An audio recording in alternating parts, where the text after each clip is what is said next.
Hey, and welcome to another episode of Hempire. I'm here with your co-host and CEO of PureWell, Nick DeFrancesco.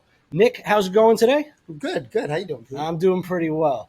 We got a special guest today, right, in the house? Tell me who we got. I think we have NHL All-Star. We're talking about ex-player Riley Cote. Riley, how you doing today, sir? Doing well, thanks. Excellent. We appreciate you. That's for sure.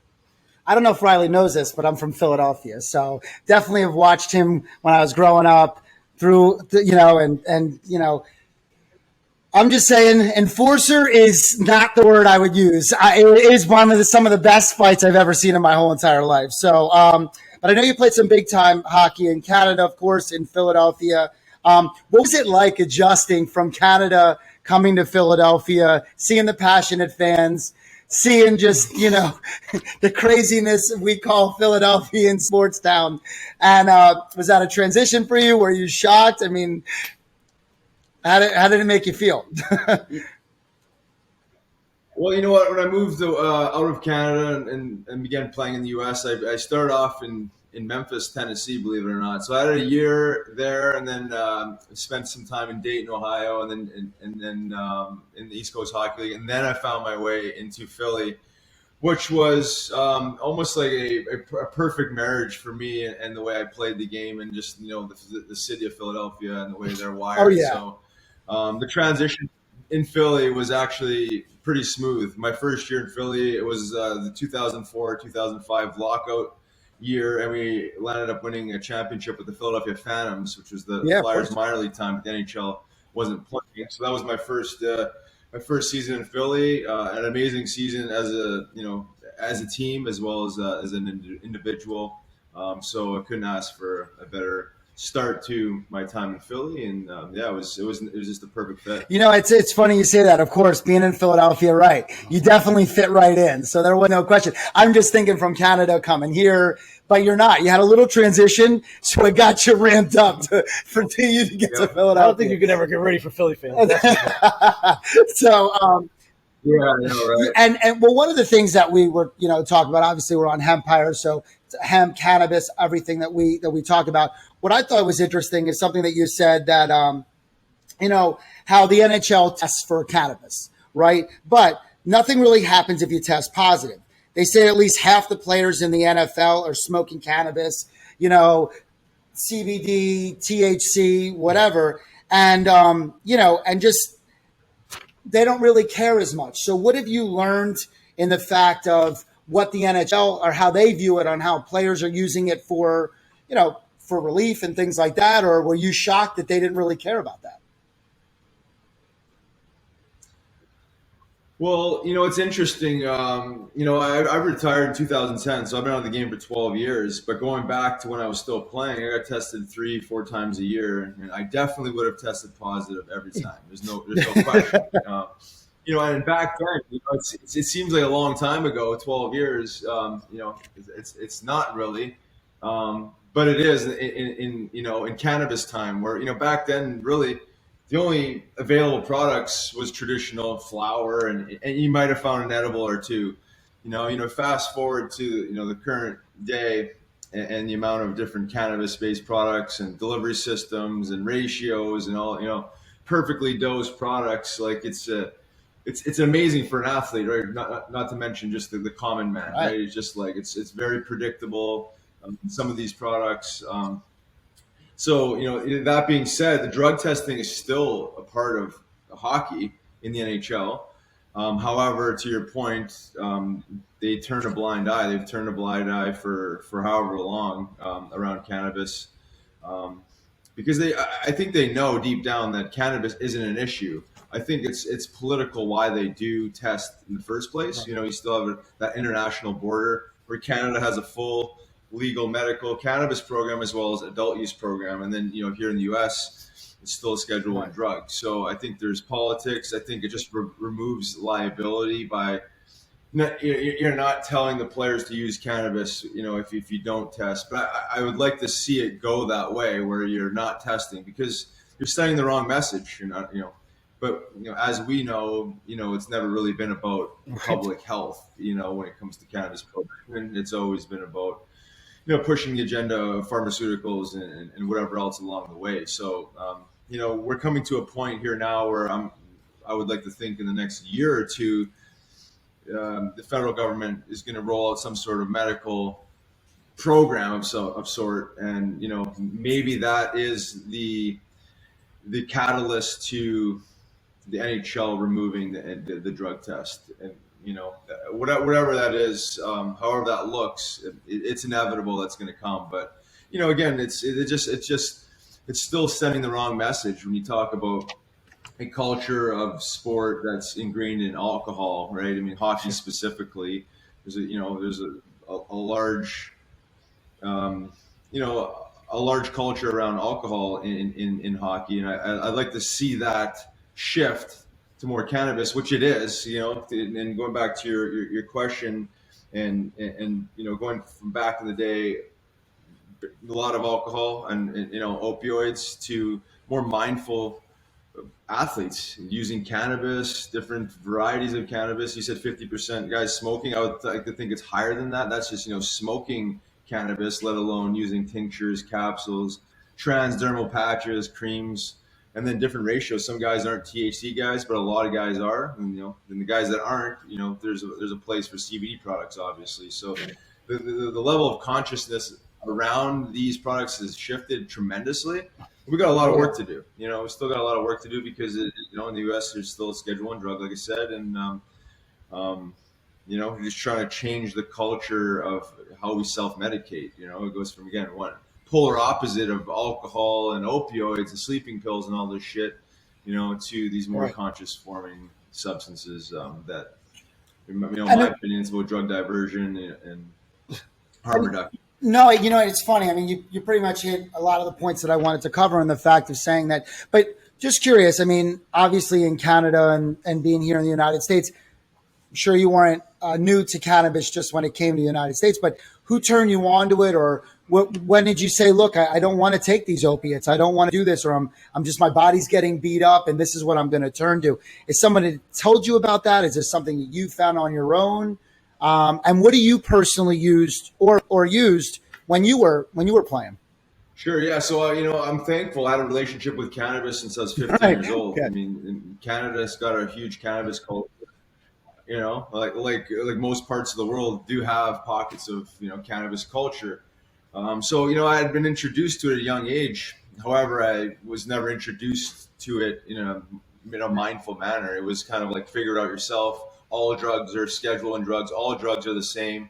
So, you grow up in this drug culture of like, oh, you're trying to discern the difference between cannabis and mushrooms and cannabis and alcohol and cannabis and Coke and all these other drugs that have come along the way, in that drug culture. So just like probably you guys and everyone else growing up, like, there's no manual, my parents certainly weren't endorsing it. The church certainly wasn't. The establishment certainly wasn't. So it's kind of figuring this thing out on your own, So I had used cannabis throughout my junior hockey career, my whole pro hockey career. But I also used, other drugs and alcohol heavily and misused all that. So I never really had the full understanding of, cannabis and how it's really supposed to make you feel. It did help me with anxiety, it did help me with pain management, and those were things that I was obviously aware of enough to continue using for them. But, I never connected the dots at the time around, holy shit, like this is like a really medicinal plant and this is very therapeutic and not just medically, but like spiritually, right? There's like this emotional and spiritual component that I later identified. But it wasn't until I retired, or that last year leading up to retirement in 2010, 28 years old, had another year on my contract. I was just banged up physically.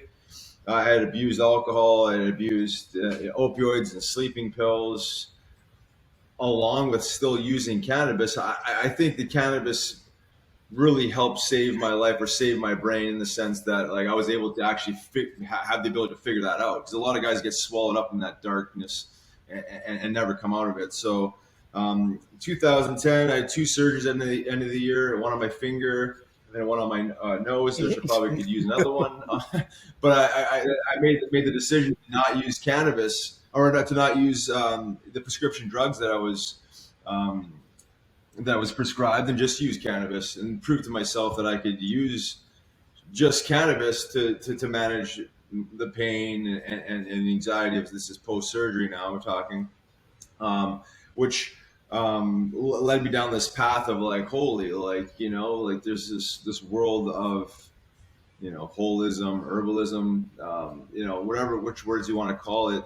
That's not the traditional model. The traditional protocols of pain management and sleep management and essentially recovery and regeneration. So I had read a couple books. Hemp for Health really kind of like jump started me on this world of, cannabis as an industrial resource, not just medicine. The food, the fiber, just industrial applications of the plant, and then kind of broke down the different cannabinoids and their anti-inflammatory properties and just healing therapeutic properties. So I kind of had this aha moment, went from years of experience, not really understanding the science, to all of a sudden making sense of my experiences with the science and a breakdown of this plant and kind of making sense of it all and saying, wow, shit, like we've been fundamentally misled here. And I feel like I need to speak to the trees and, and start kind of pounding the pavement and banging the drum a little bit and talking about cannabis in its, in its entirety, not just like the medicinal components, which I'm a huge advocate for, obviously, but like, cannabis as industrial. Oh yeah, it's pretty wild in what it can do, and the fact that they hold it back from everybody as information. And like I said, you got to kind of find out on your own. You don't really have a manual. I mean, I had a manual, but he was selling me on the corner, and that was pretty much the direction he gave you in. But yeah, it's just it really needs to be constantly hammered into these people on the benefits of the entire plant, man, and not like you said, keeping people going towards a direction of what, this guy said, just pop this pill or take this, drink and that'll fix you. You kind of need a little bit of guide. So with people like you, people like us, and trying to, educate, but really explain that, look, there's a lot more to this plant than, sitting on a couch. I was going to ask, I mean, I don't know if you're talking to anybody now in the league. How do you feel about something like more education for the players? Like you said, I didn't really know. I'm kind of self-taught. We're all saying the same thing. I mean, do you think they would be open? I know they're turning a blind eye to cannabis, let's say, of testing positive. But how about actually doing some education? Now, I'm not going to say that they're going to go, oh, yeah, I think everybody should go smoke a joint or do this, but maybe some CBD education, maybe some topicals, maybe some custom formulations for inflammation with cannabinoid therapy instead of using opiates. Or do you think we're there yet, or is it something that we should continue to push for in professional sports? Because you have to understand, I mean, we just talked to Kyle a couple days ago, and he was talking about breaking down the doors in NFL. NBA, we know, I mean, come on, we know they're all smoking and everything like that. But of course, the NHL is being a little bit more understanding of your bodies being damaged and just other alternative healing methods. Do you think they'd be open to something like that? Education on CBD, topical, something, again, not going all the way to marijuana, but something maybe dipping their toe in. Right. You know what? It's interesting. It's a little bit of smoke and mirrors with the NHL and even like Health Canada around, its position around cannabis. It's almost like you have this legal program, but they don't really want to promote it in a real mindful and responsible manner, which trickles down into the NHL's position on it and most pro sports. So even if they believed in it, there's just like this political barrier that it's preventing them from like doing the right thing, right? I mean, I think yes, I would love to see that, and we've tried to do that through the NHL Alumni Association as well as the Players Association. Again, there's a lot of friction because it's like, like you said, like to your point is like we can start at CBD, right? If we don't even want to talk about anything with THC, just like as a starting point, it just interferes with whatever political agenda there is. It'll take money from the pocket. It's sponsorship through pharma or sponsorship through alcohol. I'm not exactly sure where it stops, because we've even tried to do this with the league I played in junior, in the Canadian Hockey League, is like, okay, well, once Canada rolled out its legal cannabis program, like adult use, like guys were already using cannabis, and all of a sudden now it's legal. You know what I mean? You might want to help your players out and maybe just try and like guide them in a more responsible and more mindful manner, right? I mean, to me, the education that I do in this space is that everyone can figure out how to smoke weed, right? I mean, that's easy. But, I think where it needs to go is like, precise dosing for, a certain goals and objectives, right? I mean, there's this element of healing, obviously, with cannabis, right? I think that's what guys ultimately lean on it for: regeneration, recovery, right? It helps them sleep, helps them with anxiety. But again, like no manual, no guidance. It's just like, okay, well, like, everyone just assumes that all cannabis use is the same, right? Like 100 milligram edible is the same as a 5 milligram edible, or packing a bowl, a 1 gram bowl is the same as a one hitter. And I think this is like where like the medicines in the dose type of education.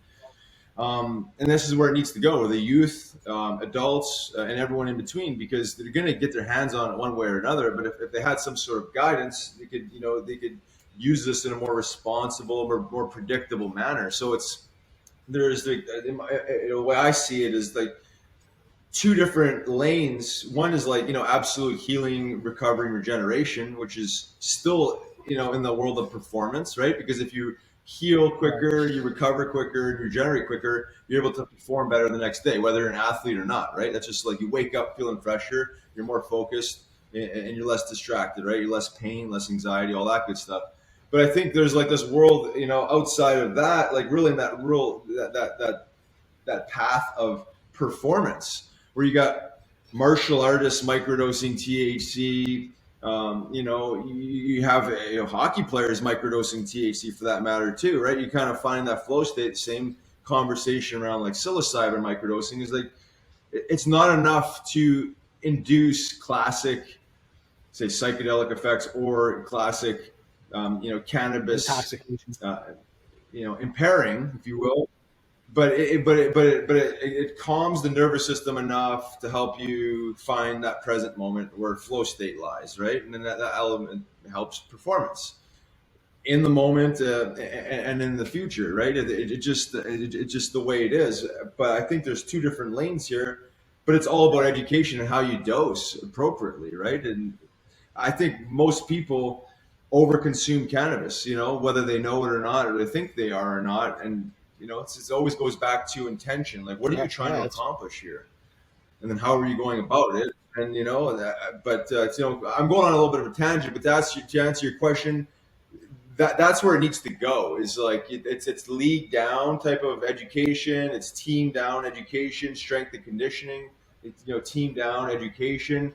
This needs to be brought in internally, not just like, okay, well, these products are available, let the players go on their own to figure this out. Like, this is where, yes, it's certainly better than the old school model of like, traditional pharmaceuticals being prescribed and then, dealing with that whole dark cloud, where now it's like you open up this can of worms, Pandora's box of all these products, and then like, oh, go figure it out yourself.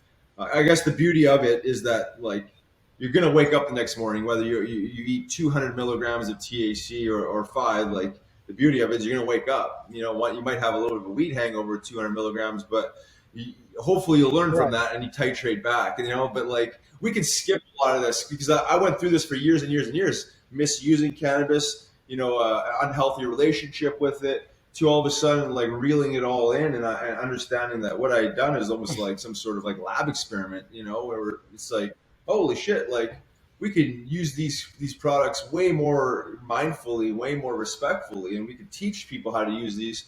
I have these conversations with 75-year-old women at my yoga studio too, like where it's like they just think of using cannabis as being belly up on your couch like Cheech and Chong. It's like, okay, well, that can serve its purpose if you decide to go down that path, but it doesn't need to be like that. My opinion, it's like using cannabis and being productive, and also mitigating pain and anxiety and stress along the way is the goal. You don't want to just like be belly up and, oh yeah, I'm mitigating all the pain, stress, and anxiety because I can't do anything because I can't be productive because I've overconsumed cannabis now. So that's whether you're working 9 to 5 or an athlete, there's this world of performance, and it's precision dosing, in my opinion. Yeah. We're just hearing the same narrative. I mean, and it's just, it gets me more and more mad every way. Education, 100%, Riley, and that's what we do, and that's what Pure Well's about, and custom formulations and using the cannabis the right way along with other molecules to put on a specific disease state. But more importantly, what you're saying is kind of what every athlete's saying. They're turning a blind eye to it. They know that it's here to help. They know that they're supposed to be doing something, but it's all smoke and mirrors. No direction. All the athletes are saying, please, we're using this because it's helping us.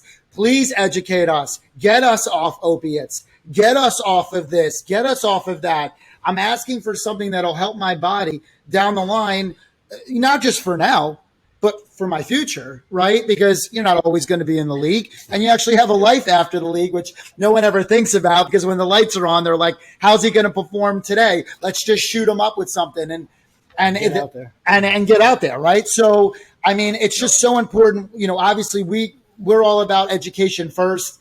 We're all about mixing the cannabis and using the plant the right way. Proper dosing. I mean, the things that you're talking about are just right up our alley, and that's why we're excited to have you on.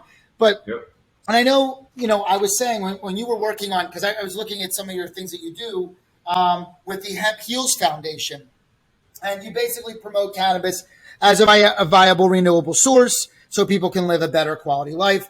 So tell me a little bit about what you're doing with that and trying to educate, because, obviously we're doing this show. We're trying to get the word out there, but we feel it's always fallen on deaf ears. You have a little bit more of a platform. So what are you doing with your time, and tell me a little bit more about this Hemp Heals Foundation? Sure. Well, since COVID hit,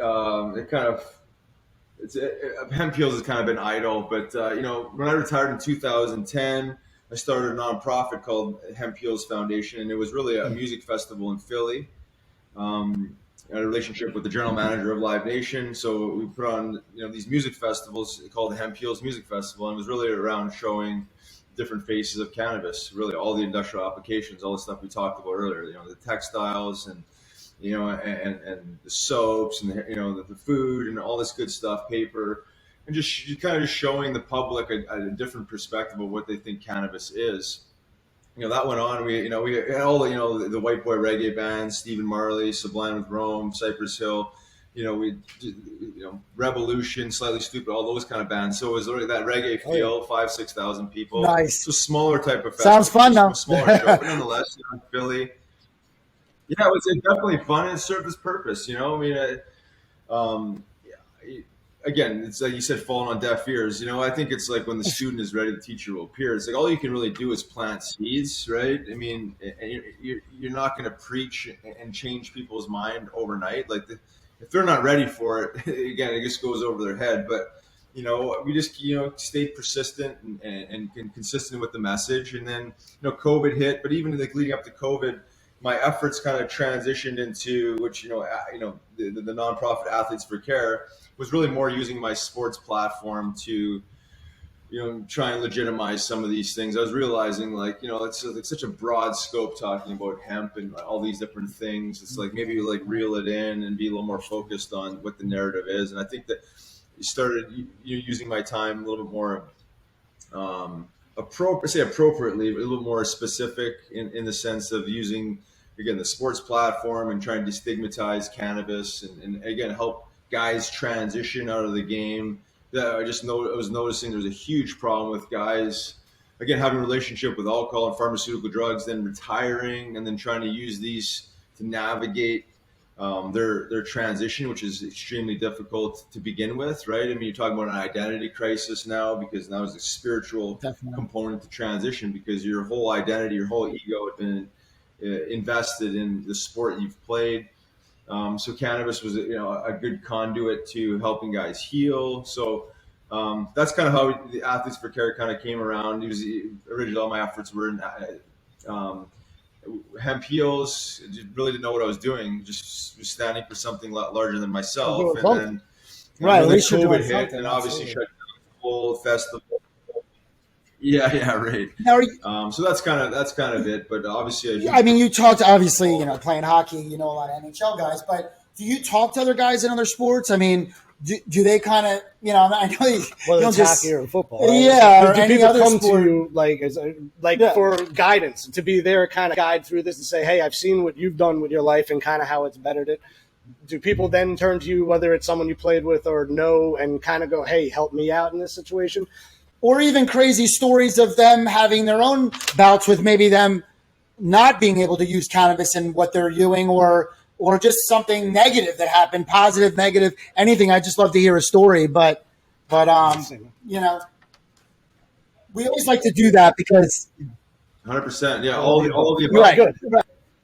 Nice. Yeah, all the above. I mean, as I started speaking publicly around cannabis as a hockey player, naturally running into football players and UFC fighters, and guys with similar stories. It was pain management, anxiety management, stress management, concussion related issues, and that was really the groundwork of Athletes for Care. It was like 5 athletes coming together and saying, okay, well, let's actually make this a thing and formalize it.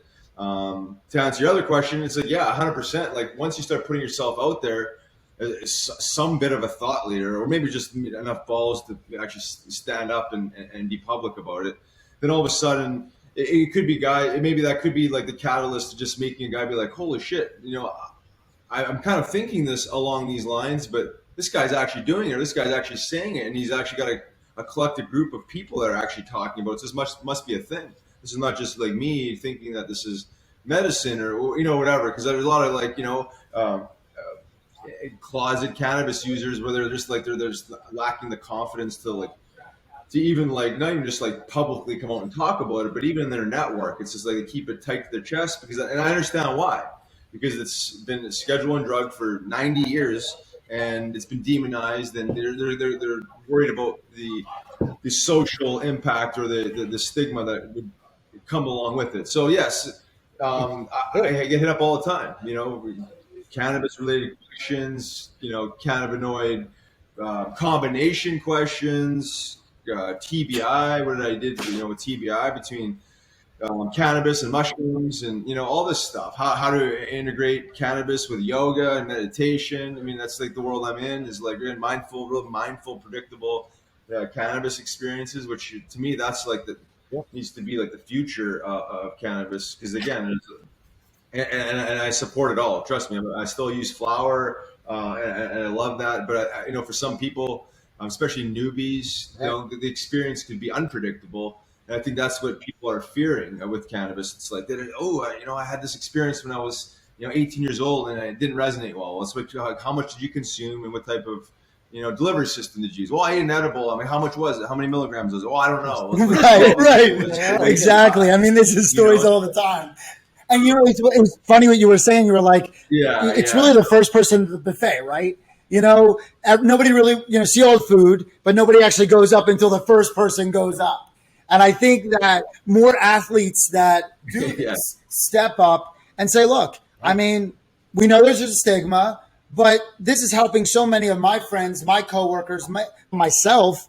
You need to look into this, but you need to know what you're taking. Right? I mean, you can't be just popping edibles like you're saying. Eventually, I think that stigma is going to end up changing, and it's going to show that these people really don't care, because you've got more and more athletes coming out saying, hey, we need help, either physically or mentally. And that silent majority is going to be huge, I think, and that's going to start flipping the thing, because eventually, they're going to. I think there might be a real pushback and say, we're tired of it, man. We're tired of getting shot up and being thrown back out there. Tired of not having any kind of care or concern about my, mental state for what's going to come either today, tomorrow, or after, the lights are off. So, and you're talking about the same thing, the almighty dollar, right? They're trying to still push pharmaceuticals. They're trying to push all these other agendas on these athletes, as well as the public. Let's be real. Okay. We know everything that's going on. And this is what this show's about. To be honest with you, we do it for the viewers. We do it to really get the voice out there. We don't want to be like every other cannabis show that sits there and talks about, there's so many people that are, again, know the benefits. We do, of being in cannabis. There's so many people that are uneducated out there. They go to a head shop. But you have, come on, you have the best trainers in the world. You have the best doctors in the world. These guys, and they're turning a blind eye to saying, no. Cannabis, that's not the answer. When clearly I mean, it's not new. We're talking about 4000 BC. It's obviously been doing something and helping so many people. Right. Of course, and it's not just internally you're taking it. Could be textiles, things like that. But get educated. Keep trying to forward the narrative, and please, like I said, I mean, understand that there's a reason why cannabis is here, but take it responsibly. I mean, we have products that we have on our own arsenal in PureWell, like that help with mental acuity, might help specifically with sleep, might help with pain, but know exactly what you're taking. Let's not just take an edibles because some guy made it in the back of his kitchen and was like, here, take this. I mean, they might smell good. You might have to try a little bit. And it is. I mean, it's educate yourself. Would you do that with anything else? Would you just take a bunch of pills that somebody said? I mean, maybe you would. I wouldn't. I mean, I'm sure most people wouldn't. I mean, if the guy is in a nice suit, he might be, convincing to take it. Right. But come on. I mean, like you said, start small, know what you are, because what you might work for you, Riley, is not going to work for the average person. And not because you're an athlete and they're, a normal person. It could be big, small, age, gender. It doesn't matter. It has to do with your endocannabinoid system. It depends how it works in your body and your tolerance. And the results you're really trying to achieve. And the results you're trying to achieve. I mean, you said something specifically about microdosing. I mean, that's normally heard in psilocybin and mushrooms and things like that, but it's absolutely something in cannabis as well. There's enough that you can take that help you with your day without making you feel smoky or making you feel out of it, where, people have to work, right? You can't be...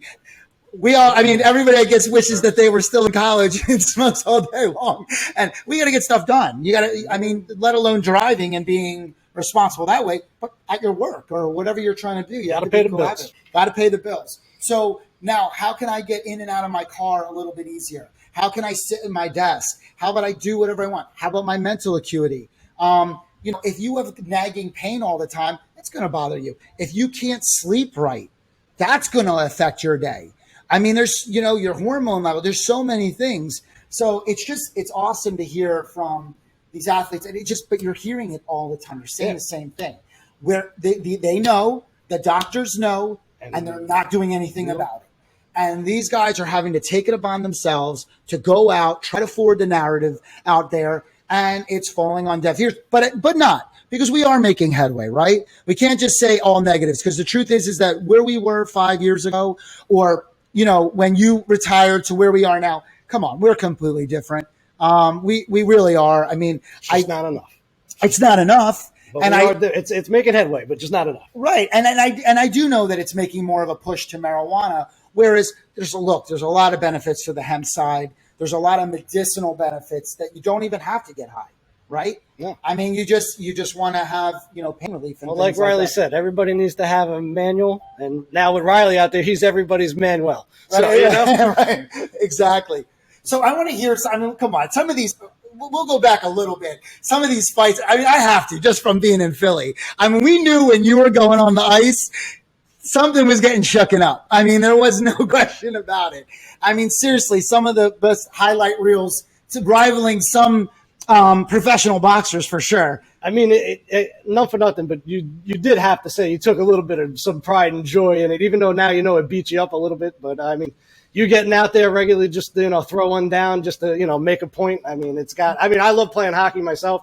I just amateur and street hockey and stuff like that. But I love just getting out there and get that feeling. So did you still have a little bit of an itch to get out there once in a while and just kind of throw down? Yeah, you throw the skates on, you still go out a little bit. Not to hurt someone. Yeah, not to fight, just to kind of get out there again. Just to go out and play. Yeah, I do. I love hockey, and will always love hockey. I play, pick up in the adult league whenever I can. Definitely not into fighting anymore. I'm over that. So I go and I try and be a hockey player, and almost kind of reliving my childhood of playing back on the pond when the game was fun. It was creative. Whether I understood that element or not at the time, but hockey is a creative sport. Read and react. So you get out there and you actually get to play hockey. You get to have some fun. You get to find flow state. Again, microdosing cannabis, microdosing Right. psilocybin. See that puck a lot better. You'll see that puck a lot better. Yeah, exactly. Yeah, exactly. Things slow down a little bit. You're able to kind of visualize a little bit more. Yeah, and I have a lot of fun with it. But as far as like the fighting and throwing down, it served its purpose for me, for me to live out my childhood dream and play in the NHL, because that was my dream growing up in Canada, was to play in the NHL. Never thought I'd have to get my hands dirty and fight, 30, 35 times a year to get there. But, it's just the nature of the beast and how things work sometimes. But, I was destined to find my way, and just did it the old fashioned way. And then that served its purpose, right? Between the pain, the anxiety, substance abuse, and the TBI stuff, pushed me along this path of plant medicine and mindfulness. So I'm grateful for all of it and how it's all laid out. However, I would love to help people avoid some unnecessary suffering along the way, and avoid some unnecessary addiction and substance abuse. And that's, I feel like that's my role now, is to try and be a conduit for change, drug diversion, harm reduction, and just help people, I guess, navigate sport, life a little bit more skillfully with the information that's available now, right? There's a lot more information available around all this stuff. We live in an age of information, right? It's probably almost confusing, the amount of information that's out there, and polar opposite viewpoints on most stuff. But there's enough information out there now where we can help change the course of humanity, if you will, right? Through education, all the stuff you're talking about, right? It's mindful. It's deliberate. It's precise. It's all these things back, versus back in the day, it was just kind of like, use cannabis and just kind of figure out the experience, right? And I think there's so much, precision and predictable dosing now that we could create that experience, or help people create that experience. They don't have to go through the hardships of trial and error and 10 years of cannabis use before they figure out that sweet spot. Maybe we can reel that back into like a month or two. You know what I mean? So for sure. I mean, that's crazy. Saving a lot of people's lives. I mean, he said it right out of his mouth, because that's the truth. And it's just amazing that we have this platform to be able to speak to people and let them know the importance. But you're hearing it from somebody that has first-hand experience of something we'll never be able to do. Listen, I love to be an NHL professional hockey player. I mean, come on, how you got there, fighting or not, the point is, of course, it got your narrative. But I was going to say, just playing, I mean, seeing the game differently, even though now you're retired, do you think that if there wasn't so much pressure, that the players would see it differently? Just the game would be more creative. I mean, obviously the coaches are telling you what to do. You're doing all this stuff, but imagine everybody microdosing, right? Everybody's smoking, everybody being creative out there. I think we'd say an amazing game. I mean, it's just, I'm in. Right. I'm watching. I mean, right? Yeah, I know, right? I mean, it really is. It really still is an ultra creative game, right? Obviously, when you play in a team sport, in a team dynamic, and you move up the ranks, like there's more structure that's built through the coaching staff, right? It's like you have to have some sort of system, like a 5-man system, like where you guys know somewhat what's going to happen, or some sort of predictable system. And that being said, that's more on the defensive side of things, pressuring the puck and trying to get the puck back. And then there's times and places where you do tap into that element of creativity, generally in the offensive zone. I did coach the Flyers minor league team for 7 years, so I had that experience in coaching too, not just playing. Where now the green light to be creative, ultra creative, like try and make plays, try and use your creative faculties to attack the net and score goals.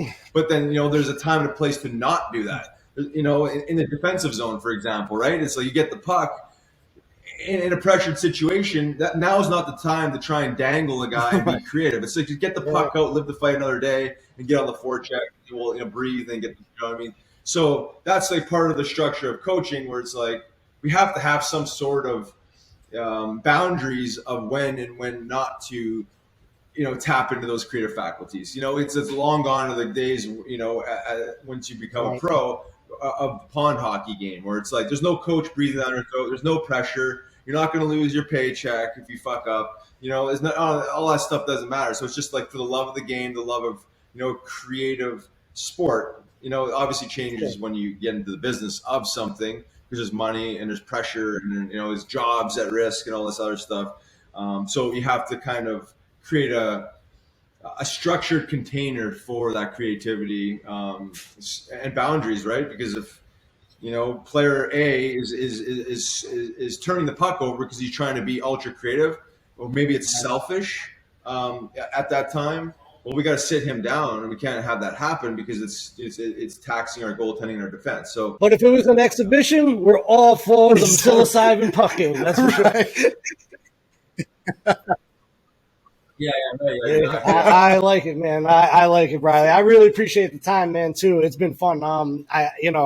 I think you're doing a great thing out there, besides being an enforcer that you were on the ice. And now you're kind of enforcing out there in life, man, with the hemp heals or, just really with the advocates for athletes and everything like that. So, I mean, it's pretty amazing. And, we really want to see you shine just like you did with the spotlight out on the ice, man. So it's pretty awesome. Thanks. We really do appreciate it. Obviously, as always, excellent, man. Yeah, any other time you want to catch us, we are on Hempire Radio. Cannabis Radio. We are Hempire. You can catch us on Apple Music, Spotify, Amazon, iHeartRadio. Don't forget to give us a like, subscribe, follow us, because that's how you're going to get this narrative out. That's how more people are going to hear not what we just have to say, but to the likes of people like Riley Cote. We want to make sure you guys get your voices heard as well, and understand that there are more than just people who are in a doctored position to tell you what you should be taking, and you start out listening to real life accounts and seeing how it benefits people and helps. Exactly. So again, what we always say, like, review, subscribe, tell us what you want us to do better on the show. Ask other questions should have asked Riley, or things that you would have wanted to hear. We want to do this. We're doing this for you. We want to try to, again, make your lives better, but make it a little entertaining, give you a little education, but really take it from a point of view where we can ask questions that you're really going to want to know the answers to than just the regular rhetoric that everybody wants to talk about with cannabis. We're trying to get the actual point across of we're trying to change people's lives. Yeah, and that's why we got to get Riley some swag. We'll get you some good stuff. And, hopefully we can work together down the line and, maybe do something and collaborate together. Well, I appreciate the time there, Riley. I know you probably got to get going and everything. Everybody else should just check out Riley as well and follow him and then see what he's doing as well. So we do appreciate your time here at Cannabis Radio, and this is Hempire. Thank you for listening. Get educated, everybody.